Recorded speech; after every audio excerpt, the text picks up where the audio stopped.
Welcome everybody. This is the only class period we're going to have this week.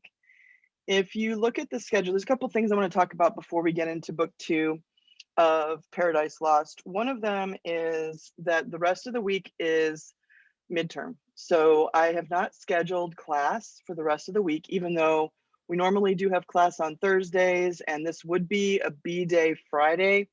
I haven't scheduled class because you should be working on your midterm, finding a good time in all of your studies to schedule that. So I'm not going to have class on the rest of the week so that you can, make a good time for yourself on the midterm.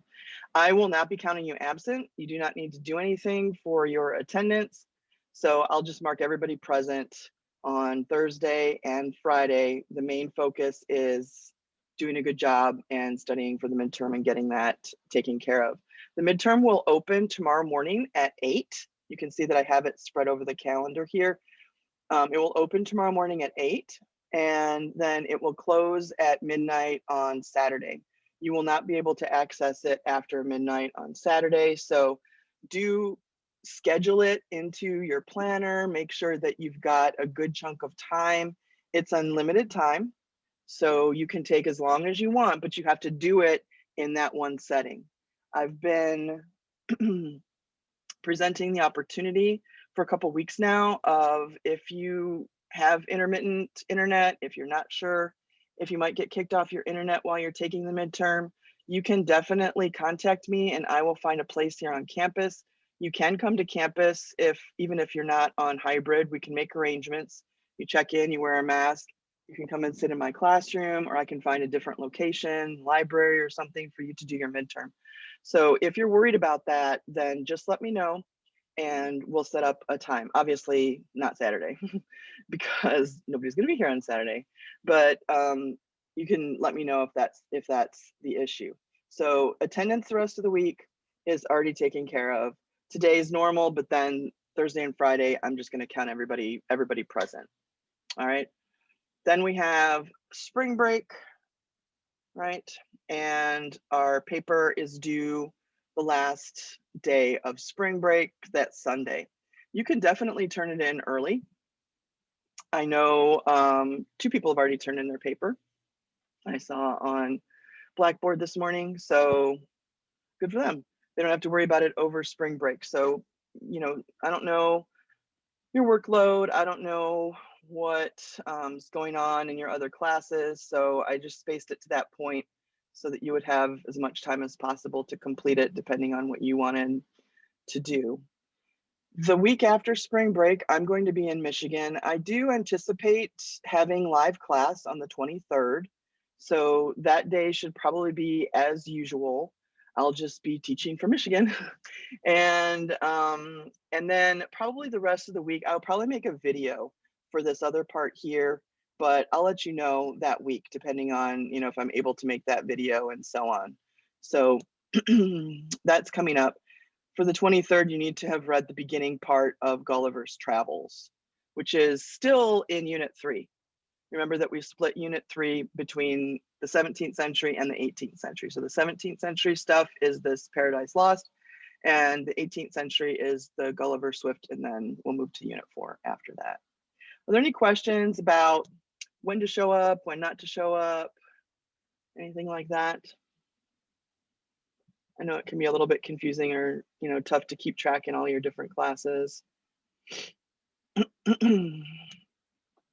Okay, another thing I wanted to mention is that progress reports go in on Friday. It's been a really short time frame because we extended the 6 weeks for the fourth 6 weeks deadline for grades. So the progress report's only going to have 1 grade, and it's going to be discussion number 4. You should have submitted yesterday your replies to your classmates. So between now and Friday, I'll be looking at those and scoring them and giving you commentary on discussion number 4. But I think that's going to be the only grade in the East grade book for progress reports.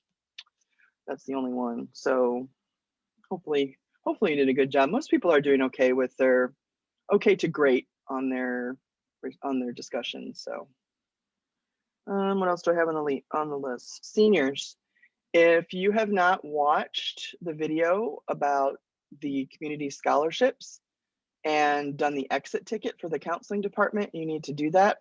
Last week, I presented the, did I put it in Google Classroom? I think I might have. Let's see. The link.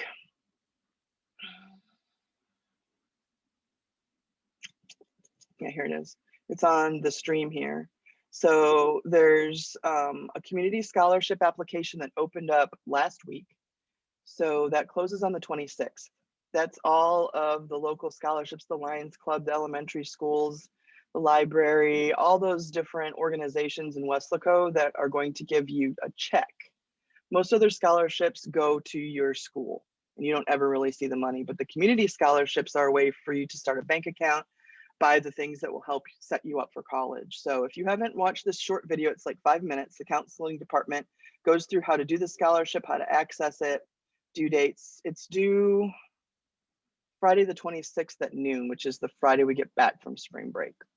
Once you watch the video, they want you to do this really quick 30-second Google form to indicate that you're aware and have been presented with the opportunity to apply for those community scholarships. So basically, am I doing my job of giving you the information? So if you haven't done that, please, seniors, take an opportunity to do that so that you can be up to speed and have those opportunities. I don't want you to end up with a situation after the window closes. How do I get the local scholarships? It's too late at that point. So I don't want that to happen to you. So just a reminder about that. I think that's it for my announcements and things like that. So today is going to be about talking about book 2 of Paradise Lost. I have a couple quotations that I've pulled out that I want to address at the beginning, and then we'll go through the study guide.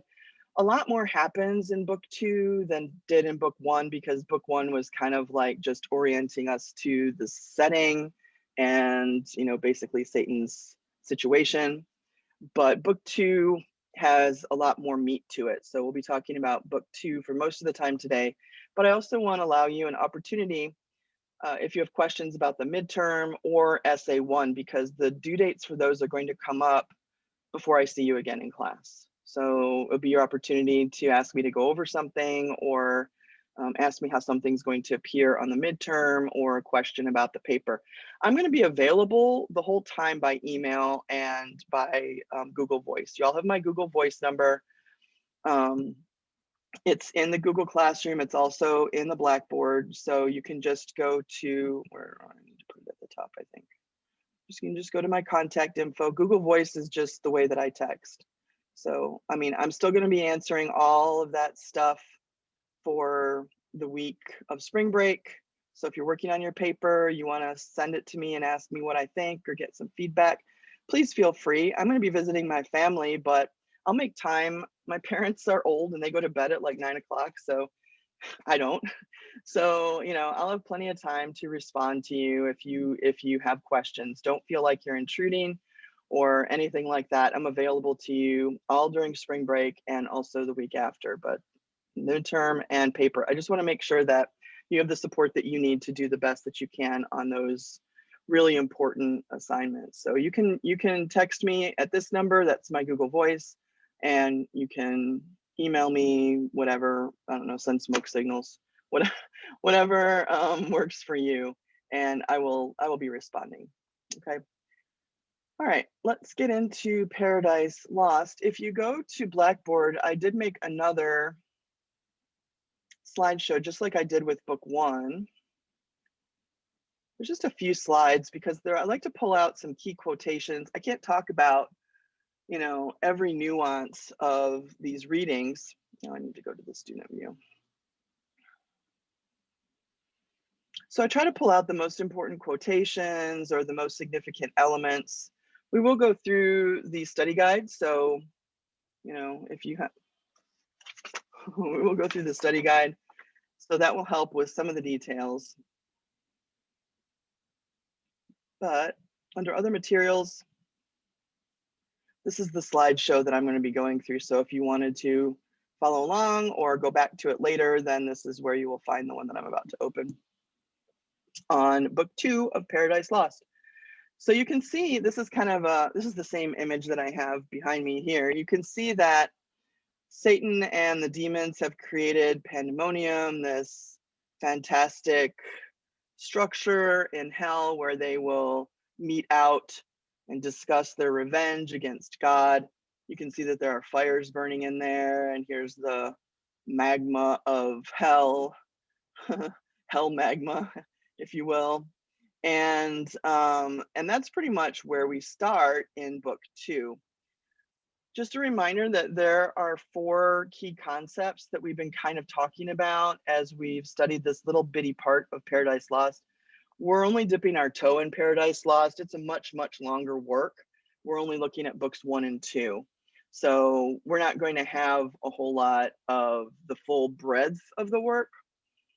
Suffice it to say that the rest of Paradise Lost is about how Satan tempts Adam and Eve and creates the fall of man and creates that division between man, God's creation, and God in order to, you know, cause problems for God, because they're going to vote on that in book 2, right? Vote. Although Satan just basically decides. So these are the concepts that we've been seeing in these first 2 books. Hierarchy and order. There's a structure even in hell. Satan is in charge, and we know that from the very beginning.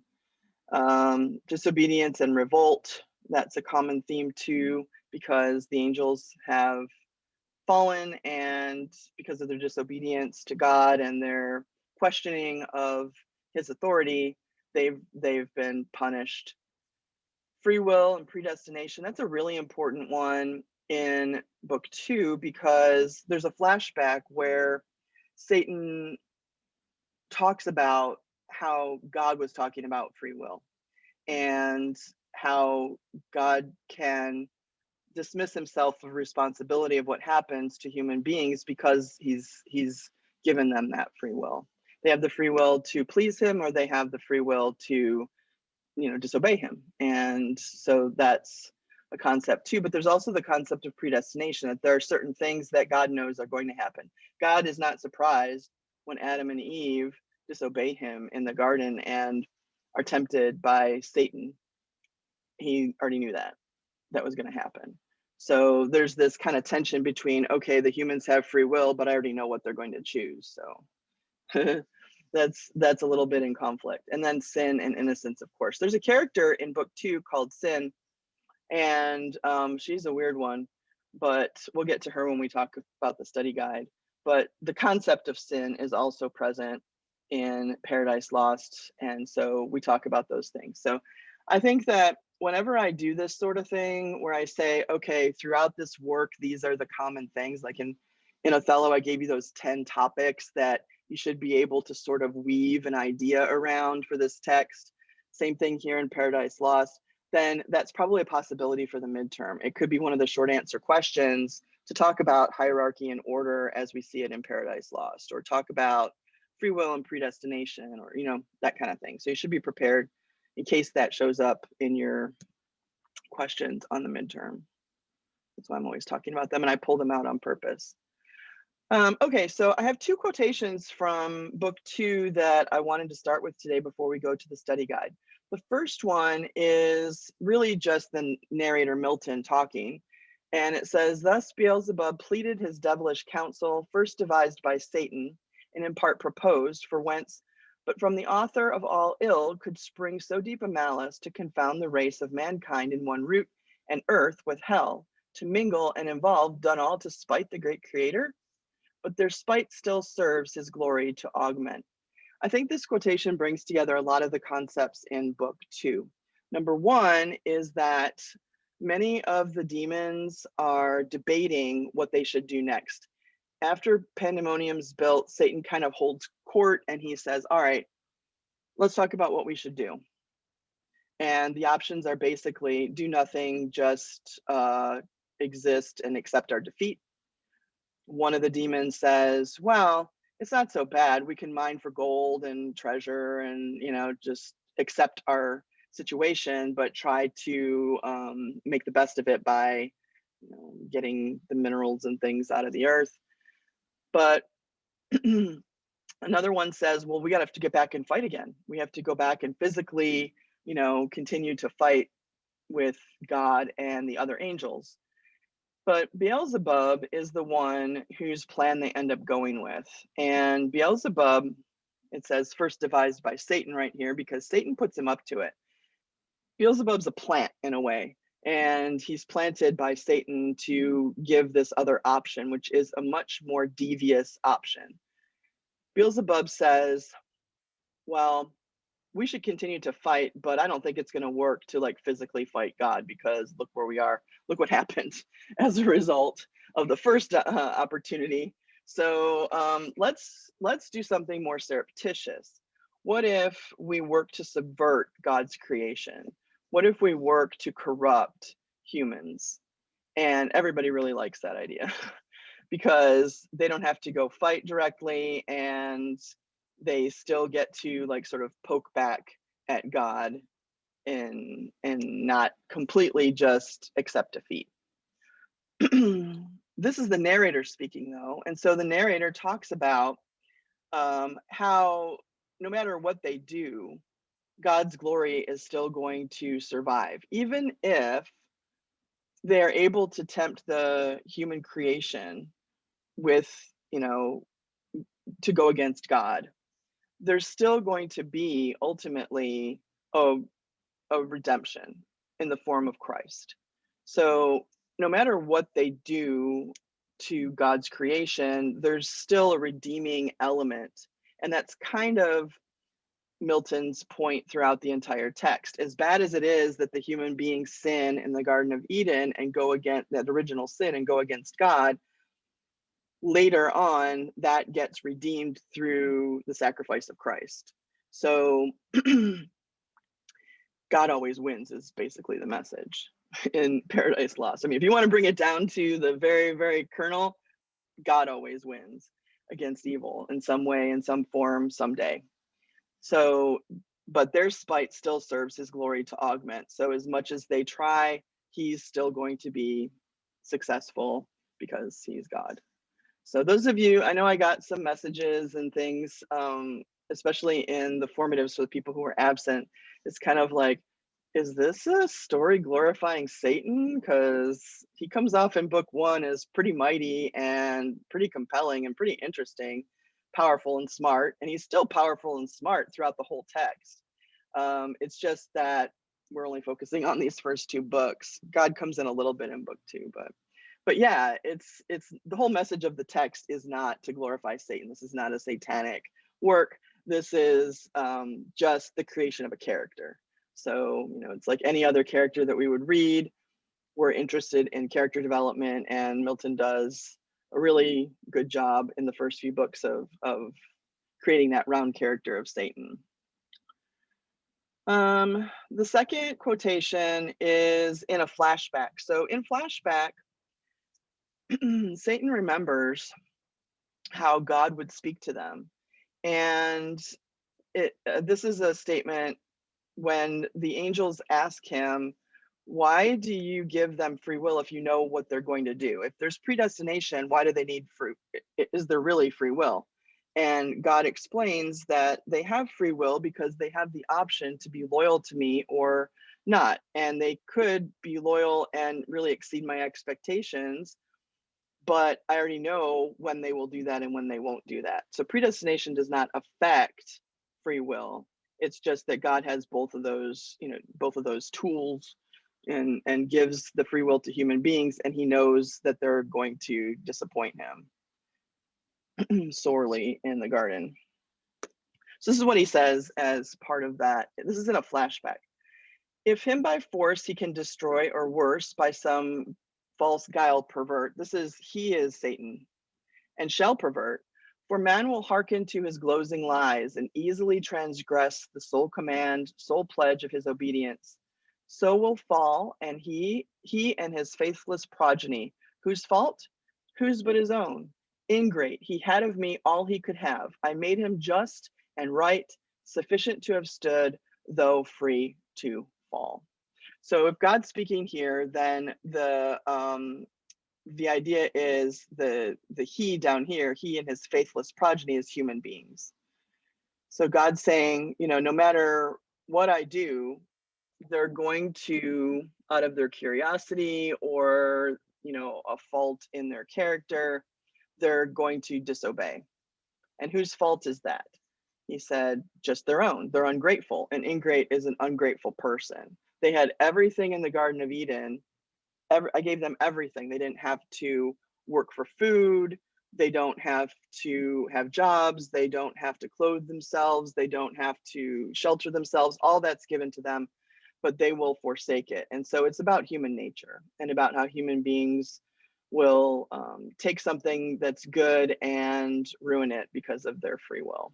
So that's what he's talking about there, and a little bit about what I was talking about in the previous quotation. Okay, so I think those two kind of sum up the general qualities of book 2 and the general topics. I do want to show you one map, or maybe I should wait till we get to it. I'll wait till we get to it in the study guide. So I'll leave that open and I will go to the study guide for book 2 and start going through that one. Are there any questions so far about book 2? Any general questions when you were reading? You can put them in the chat.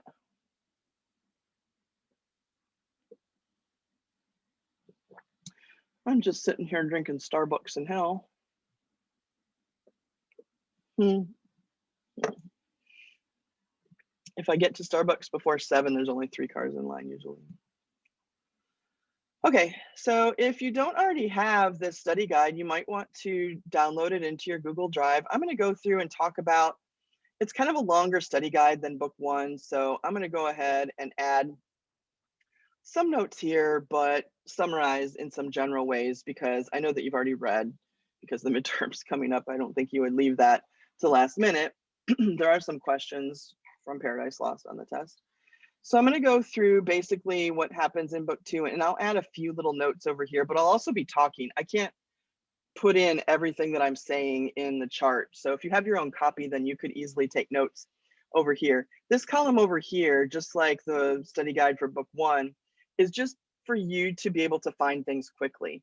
So there's no way I'm going to know whether or not you're using your notes on your midterm.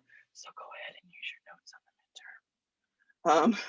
I don't have any instructions from the department about whether or not you can use your notes. So might as well, if you have notes. If you don't have notes, I don't know, more power to you.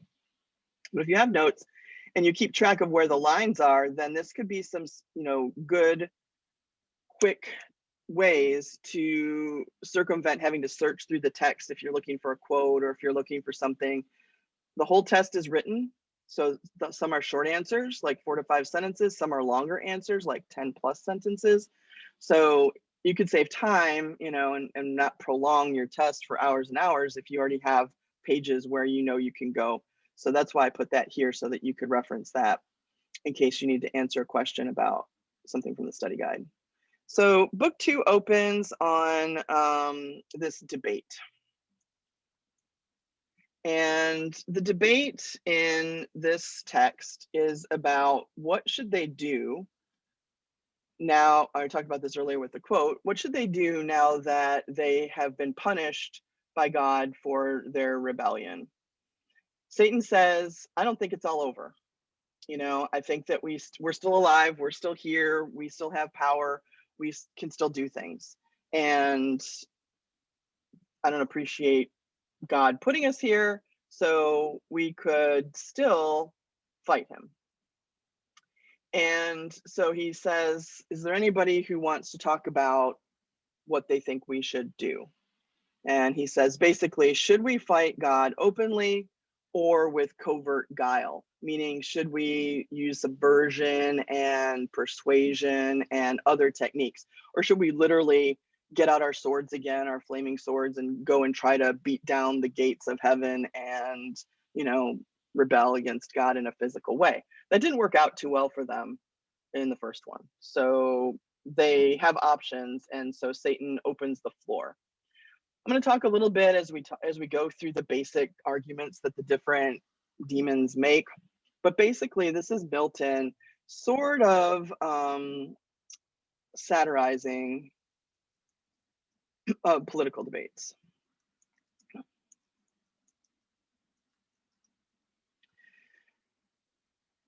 The reason it's a satire is because Satan opens the floor generously, like it's a democracy, and a couple of different demons give their opinions, but Satan has already placed the idea of covert guile into the mind of Beelzebub. And so Beelzebub is the last one to speak, and he's the one who presents the plan that Satan kind of fed him. So it's a mockery of a debate because the opening of the floor is pointless and all the other arguments are pointless if Satan's going to go with the thing that the last guy says that he put him up to saying. So it's just a pretend debate, right? So, you know, if your parents say, if you want your parents to buy you a car and they say, well, present all of your arguments about why you should have a car, and all along they know that they're not going to buy you one, then it's pointless to make the argument. So it's kind of like, in that way, it's a satire of political debates. So then there are a bunch of note sections about the different options that the demons see that they could do in order to continue fighting God. I'm not going to write them over here. I'm just going to go through them quickly. So Moloch says he was one of the most, damaging in the battle, in the physical battle that they had before the fall. And he says, let's just fight him again. Let's just go back and eventually maybe we'll weaken them and we will win. And, maybe we'll have, at least we'll be able to disturb the angels and God on the throne. And so that's what Moloch says. So he's pretty forceful in terms of fighting.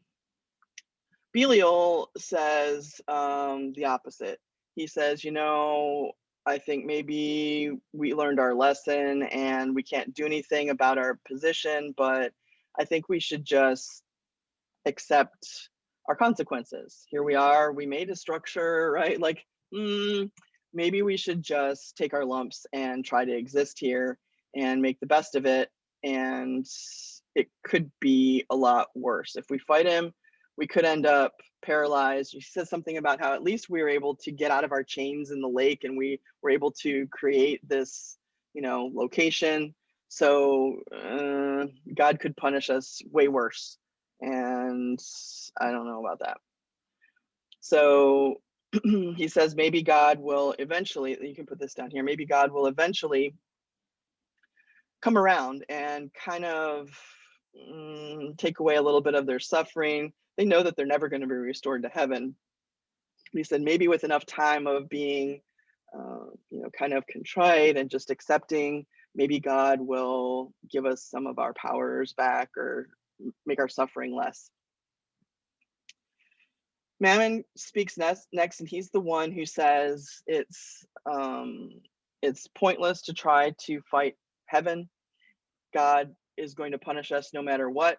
So we should just stay here, and what we should do is we should try to just figure out what are the benefits of being in hell and exploit them. So if there's a lot of gold here, we should mine it.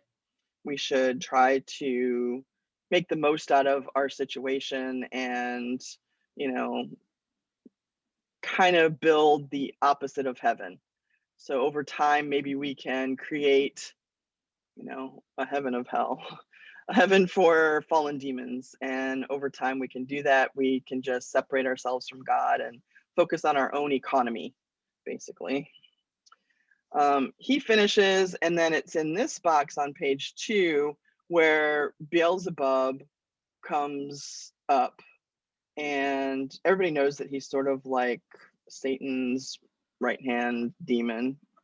And so he says, I've got an idea, but really it's Satan's idea. And he says, there's this rumor that God is going to create a new world. Keep in mind, I said this with book 1, that Milton envisions that this isn't a time before the earth was formed. So that's why the background image that I had on book 1 and the image on the book 1 PowerPoint are all about just sort of like a nothingness. There's a flaming lake and a whole bunch of like craggy rocks and that sort of thing. There's heaven, and then in between is just sort of this nebulous kind of like space that's there. There are some gates we find out later on in book 2 that are separating. When God threw all these angels out, he put up all these gates to keep them from coming out. And of course, Satan will have to navigate those gates, but if he's going to go and tempt Adam and Eve. But at this point, the earth hasn't been formed, creatures haven't been formed, humans haven't been formed. But there is a rumor, and Satan brings up the idea that God always wanted to make this creation. So Beelzebub says, why don't we just wait until God creates man, or whatever he's going to do, and why don't we just then corrupt it? And in that way, it will be a little bit easier. He calls it an easier enterprise. Be a little bit easier for us to get back at God. We're never going to, they realize that they're never going to gain the throne of heaven. They're never going to usurp God, but they can usurp his creation because the creatures are going to have free will, they can corrupt it. God already knows all this stuff is going to happen. It's not a surprise to him. So this idea of Satan's through the mouth of Beelzebub is the idea that everybody unanimously decides that they're going to go with. So I don't know, somewhere in these notes over here, you can kind of outline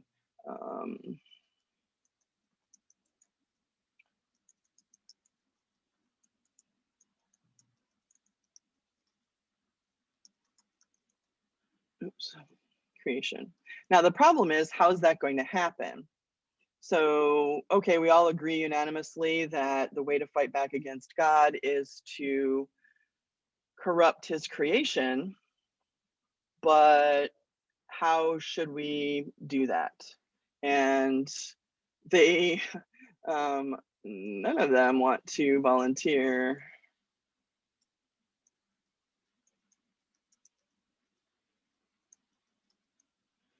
You know, we need someone who's going to try to travel to whatever God's creating up there where the humans are going to be, and try to get the lay of the land, see what he's creating, try to figure out in what way can we corrupt these creations.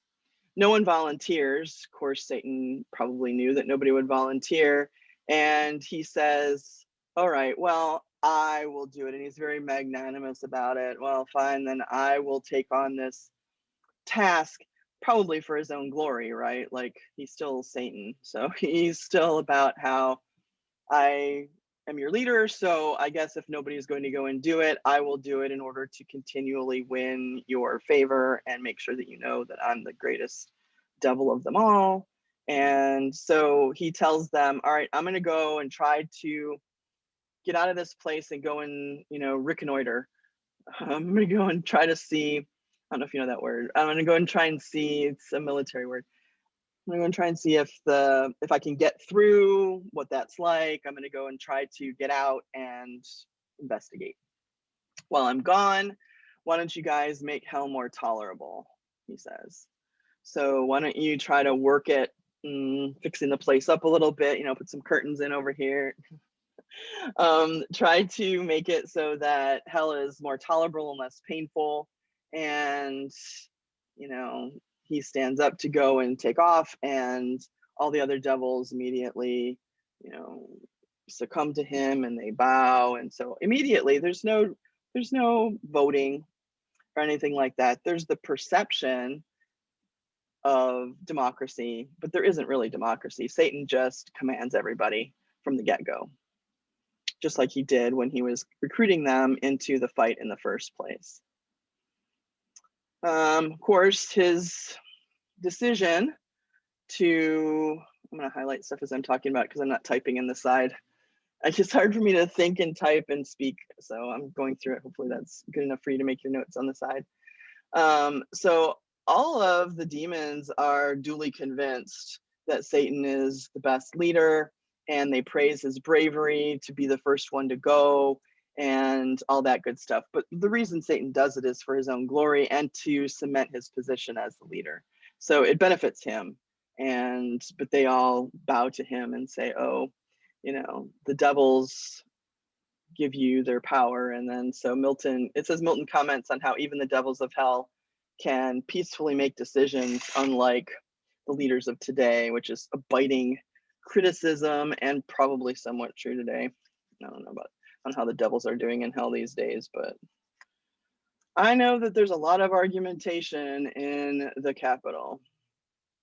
So they dismiss this meeting, this debate, this sort of like fake democracy, and the devils go out and some of them start building and kind of like digging into the rock and trying to create an environment for them. Others are sad, and so they're sort of mopey, and all the stuff that they lost, they thought they were going to gain power, and instead here they are in this lake of fire, painfully in hell.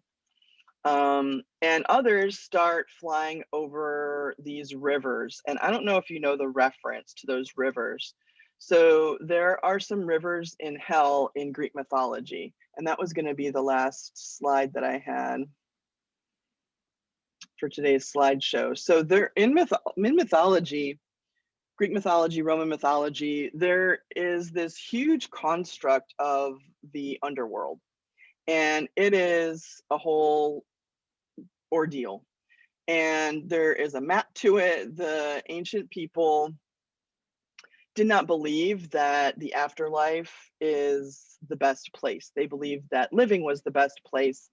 But when you die, you have to go through a series of trials, and you will either end up over here in Tartarus, which is sort of like the punishment phase of the underworld, or if you are a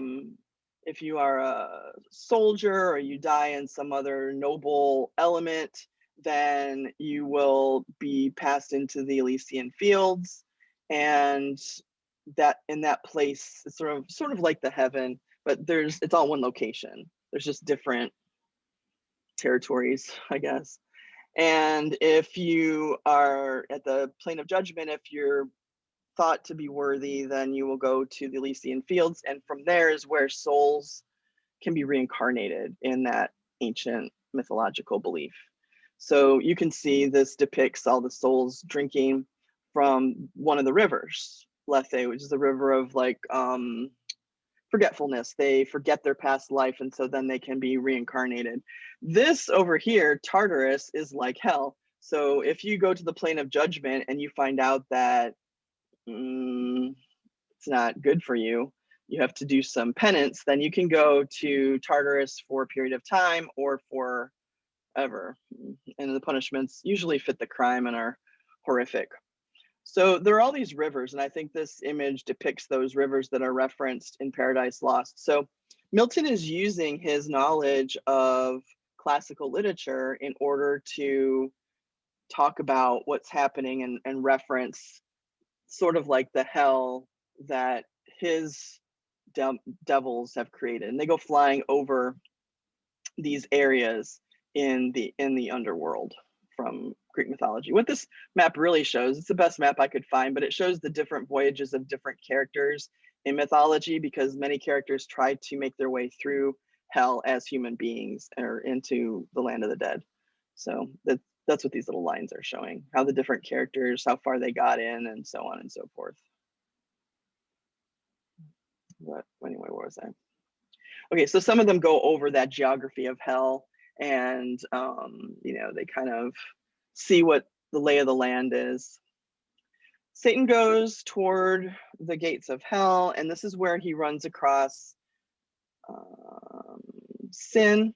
There's a description of her here. She's pretty gross, and she's the product of some rapes and other things like that. She's terrifying. And then there's this other figure that's just all in black, and that's Death. And they occupy the space by the gates. There are like 9 gates that God has set up between hell and the rest of the nebulous universe. And so these two sort of haunt that area. They walk around there. Satan is super angry that there are these gates, and he's about to fight them, but Sin intercedes. She comes between the two of them. I'm down here now.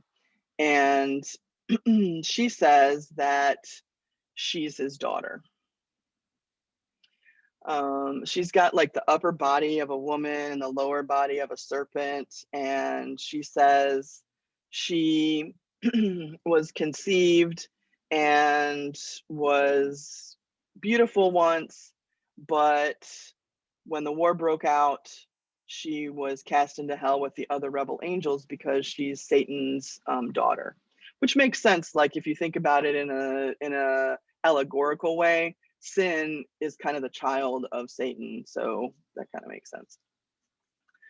And so she says she was put there and she was given to the key to the gates and told, don't let anybody out.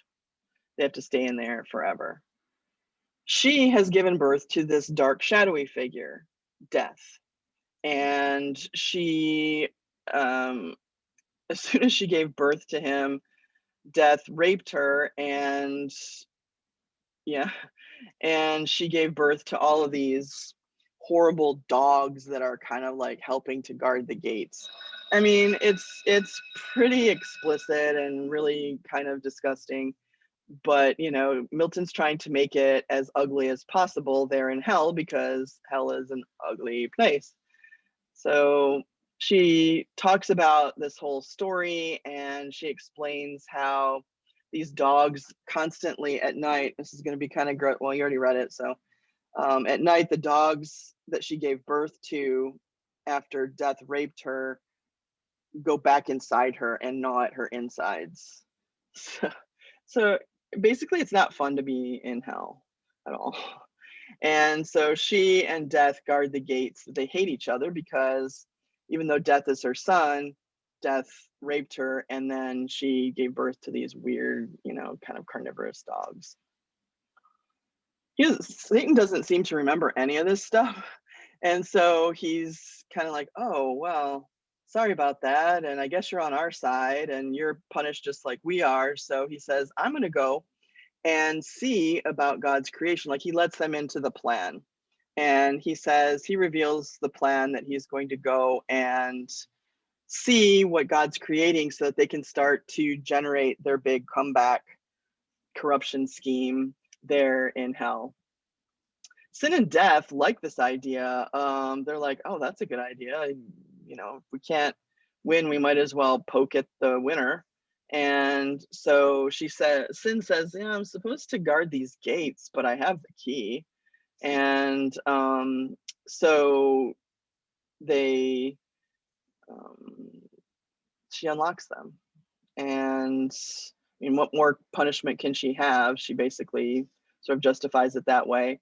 And then Satan can leave. And he starts at the end of book 2, sort of swimming up through the nebulous universe toward this light that is supposed to represent heaven and God's creation and all of that sort of thing. And he sort of looks at what God is creating, which is just in its elemental form.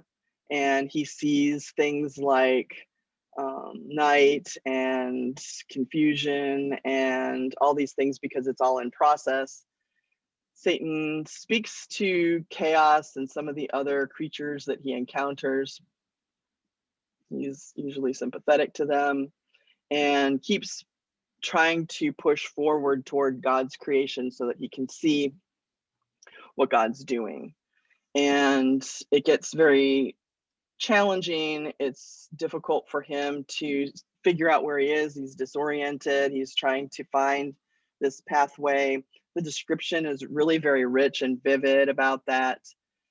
Milton says that it's like the journey of these ancient, you know, travelers, like, you know, Ulysses and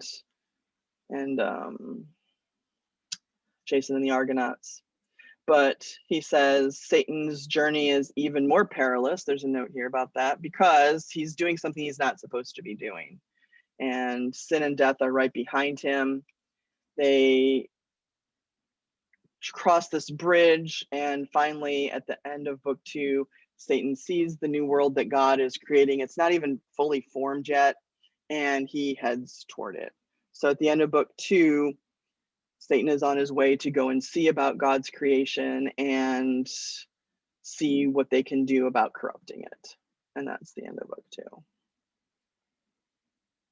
So are there any spots? I know I went through that fairly quickly because I want to make sure there's, if there are any issues with the midterm or the paper, that we have time. But is there any section of the study guide that I can go over with you, or anything that's not on the study guide that you were wondering about from book 2? You can put it in the chat, or you can unmute.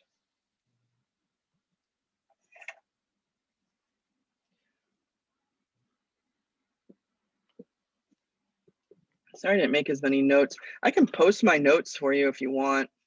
Maybe I'll do that. I'll put it over here in Blackboard down here where the other materials are. I'll put it next to the slideshow for today. I'll put it right there. I'll put my notes there for you. Okay, I don't see anything in the chat. So I want to wrap up today by giving you the opportunity to talk about any questions for the midterm. We've had this study guide for about 2 weeks now. So, and I've been referencing it since I passed it out to you. So I just want to know, are there any questions about the conditions under which you should take the exam, the qualities of the exam, how it's going to work, anything like that?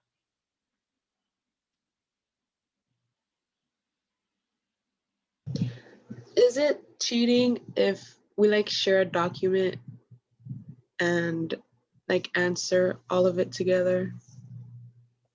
Yeah, you should do the test yourself. you should do the test yourself. Oh, I mean, like, if you want to study together ahead of time, then yeah, like that. Yeah, if you want to sit down, like say you decide to take the test on Friday or Saturday, and you want to take some time tomorrow or Thursday to work in a group and kind of like compile your notes together and go through it. The problem is that, yeah, you can share stuff like that. The test is set up so that, say, for example, I mean, I augmented the test. I had to change some things because we didn't get to the Gulliver's Travel. So I had to go in and adjust the test a little bit, but basically it's going to give you 15 short answer questions. There are like 30 short answer questions in the bank. It's just going to spit out random 15 for you and random 15 for somebody else and random 15 for somebody else. So I don't have a problem if you study together, share notes. I would think it would not be to your advantage as a student to just give your notes to somebody. I mean, I feel like that's helping somebody who might surpass you in rank, or I don't know. That's up to you, but I don't think that that's morally correct. I'm not going to put the lockdown browser. I'm not going to put the thing where it takes a video of you while you're taking the test, because I think that you should be able to use your notes. If you've been taking notes on all this material that we've been doing, I think use it to your advantage. No, I don't think it's cheating if before the test you sit down with some people, compile, notes, compare notes, add to your notes, and all that stuff. I think you should take the test by yourself using your notes, either that you've created during the test, during the semester so far, or additional things that you worked with in your study group. But ultimately, when you sit down for the test, you're going to get 15, and then the 5 essays. Also, there's like 30 different essay questions in the bank, and it's just going to give you a random 5. It's going to give somebody else different 5. If they overlap, they might, but you're going to have to answer your own test questions that are sent out to you randomly. Same thing with the new poem. There's like 5 different poems that you could get. So, I guess you could sit together and take the test. I don't think that's legit, but I'm not monitoring that. So. Miss, I think she's suggesting sitting together to study for the test, not take the Yeah. test together. Yeah, I know. I think that's fine. Yeah, and if you're studying together and you have a question, shoot it to me on email or shoot it to me on that Google Voice and text it, and I'll answer to help your group. But I mean, there's been study guides for everything. So if you go through the study guides, I think if you want to sit down as a group and do that, then that's cool.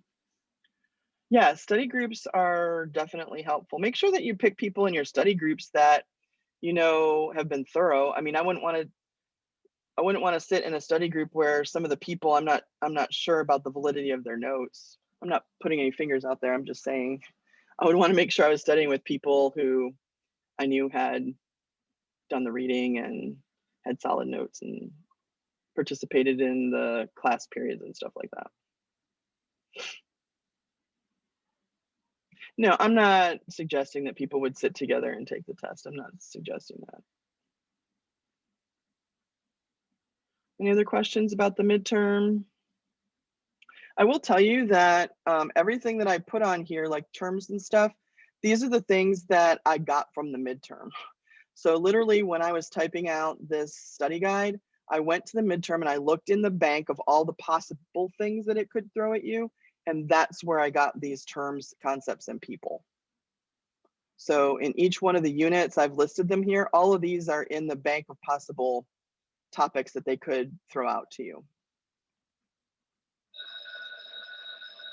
The essay questions, also there's some quotations in the short answer. The essay questions are going to ask you things that are more like the discussion questions that we've been doing. Not those exact questions, but more similar to those. And then the new poem essay is going to ask you exactly what it says here. Identify the period, explain how you know that it's from that period, and then kind of talk about what's happening in the poem. What's the speaker's situation? What's the theme? What are they talking about? How's the figurative language working? So these are longer 10-sentence plus responses.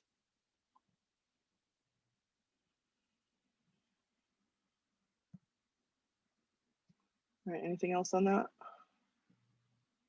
If something comes up, you can ask me. Just send it along. Okay, the last thing I want to talk about is the essay, which is due 2 weeks, almost 2 weeks.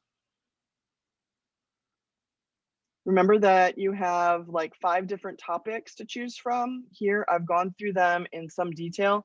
First, I just introduced them when we were like in Act 2 of Othello. And then after we finished Othello, I went through each one, kind of talking about what you would consider if you were going to be writing that essay. So you could go back to those class periods. I probably spent 20 minutes or half an hour talking about each one of these 5. I'm assuming at this point that nobody has the idea for an additional topic, but it could happen. Maybe some people are waiting until spring break to really work on it. But if you're doing something besides these 5, you need to clear it with me first. If you write a paper that's not one of these 5 and you haven't talked to me about your topic, I will have you redo the paper to one of these 5. Because I want to know that whatever topic it is that you're doing about Othello, I might want to add to it. I might want to, adjust it in some way, whatever you present to me. Otherwise, you should just do one of the 5. I want to say that the time when I was talking about that was probably last week on Thursday when I was talking about that. Or possibly the week before. Yeah, I was talking about that also on the 26th. The reason I say that is because then you could go to the YouTube playlist that I have. You can access that playlist over here on the Start Here page. There's a link to the playlist for this particular class right here. You could go to the 26th then and forward into wherever I'm talking about that and listen to me talk about all the topics. Maybe you were here for that class, but now it's time for you to start working on the essay and you want to hear me talk about them again. So I would say go to the 26th. If you go to that playlist, you can just select whichever one.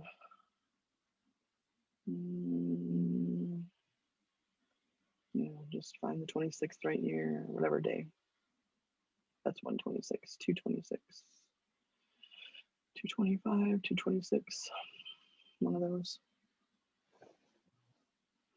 All right, anything else in the chat? I don't see anything else in the chat. We went through a lot of material today. I'm a little nervous. I want to make sure everybody does well. So if you run into any problems, if you start the test and there's something that's wrong, please alert me and bring it to my attention. I did not have the luxury of creating the test myself, so I've been having to manipulate what was already put there by the English department. So if there's something that I overlooked, I want to be able to clear it up as soon as possible. So please, if you're going to wait until Saturday to do the test, please try to do it early. If you decide to start the test at 9, it's probably going to close on you unless you finish by 11:59. And I don't know how long it's going to take you to do the test. I think it would probably take me about 2.5 hours to do the test, 2 hours, just because of the number of questions that they have on it. So please don't push it to the limit. Give yourself an opportunity to be successful. All right, I'm going to wrap it up for today then. Just a reminder that I'm not going to see you for class until the 23rd. So the 23rd, we'll start talking about Gulliver's Travels. You should have read pages 2402 to 2418, which is the beginning of that piece. I'll do a little bit of background and we'll start talking about book 1 or part 1 of Gulliver's Travels.